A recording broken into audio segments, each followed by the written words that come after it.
This is a video that has done the rounds as of recent, and it is... How would you describe this before we even play it? So for the audio listeners, how would you describe this in...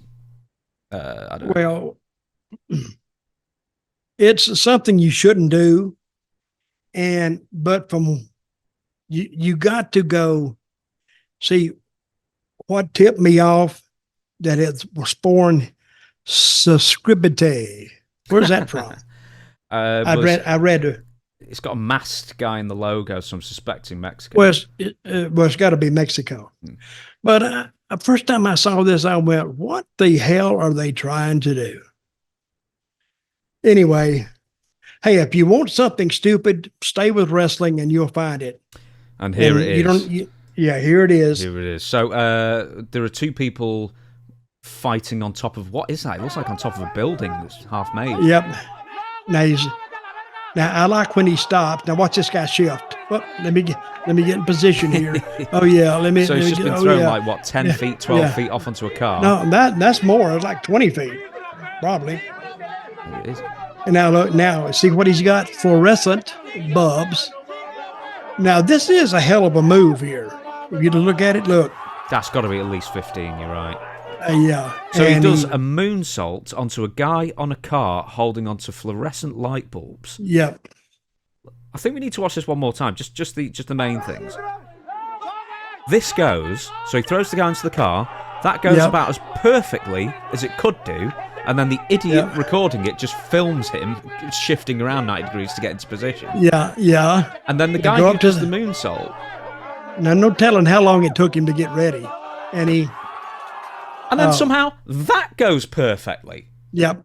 He sticks it perfectly. That could have gone so wrong 99 out of 100 times. Well, I'll say their performance, I'd have to give them a 10 on the performance.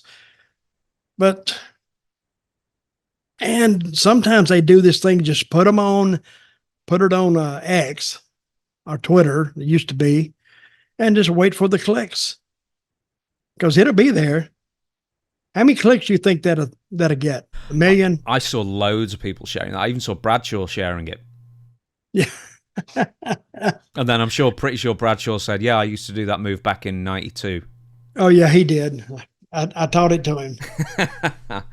I tell you, I had more fun with you. Bring up John Layfield, Bradshaw. I had more fun with that guy riding up down the road. Because boy, you talking about bullshitting. I would say something like, "John, when you was in World War II, you remember that damn Guadalcanal or something?" "Oh yeah," and then he would go in this long, and he's a history buff too, and he'd bring all this out. He was hilarious. Or I'd ask him, "Hey, when you won the Darlington 500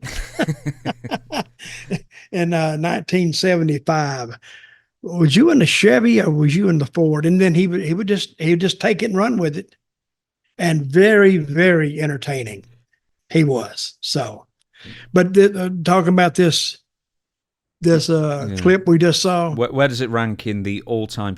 I mean, apart from the fact that they landed both of them as perfect as you could, where does it land on the all-time stupidest things ever attempted in wrestling?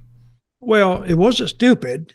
Well, it is stupid because it'd be very easy to botch that, and you're going 15 feet in the air, and I would think even the guy laying there and the guy coming down on top of him, there's a lot of chances for it to go wrong. It didn't, so you got to give them props for that, but it is one of the craziest things I've seen.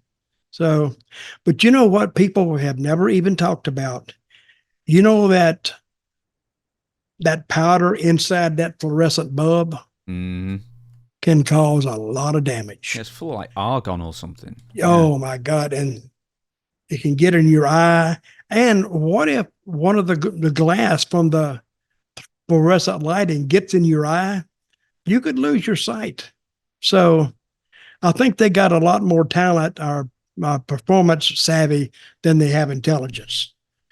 Because I saw it was performed well, but I actually forwarded it. I put it on X too, and I said, "Remind me not to even take an email from these guys." They run. I'm sure they do it for cheap. I'm sure they did all that for a hot dog and a handshake. So what's the name of that group down there? Oriesco or something? Oh, God knows. I don't know. Yeah, they got a group down there that I don't know. I can't keep up with all these groups anyway. Hey, well, I'll tell you what. If that was in my village, I'd go and see it for free. Oh, because I obviously would it was too. out in the street, so they probably weren't charging anything. Well, you don't know. They could have had a wrestling show there, and the people ran outside to see it. Have you ever had like a free wrestling show where someone's passed the hat round afterwards to try and get some like donations? How's that mustache? I got a little different today. Yeah, it's longitudinal. Are you saying, to get paid, that they pass the hat? Yeah. I'm wondering if that's ever happened at a wrestling show where they've asked for donations after a free show. Oh, I'm like sure. If you want anything to have happened, if it concerns money, oh yeah,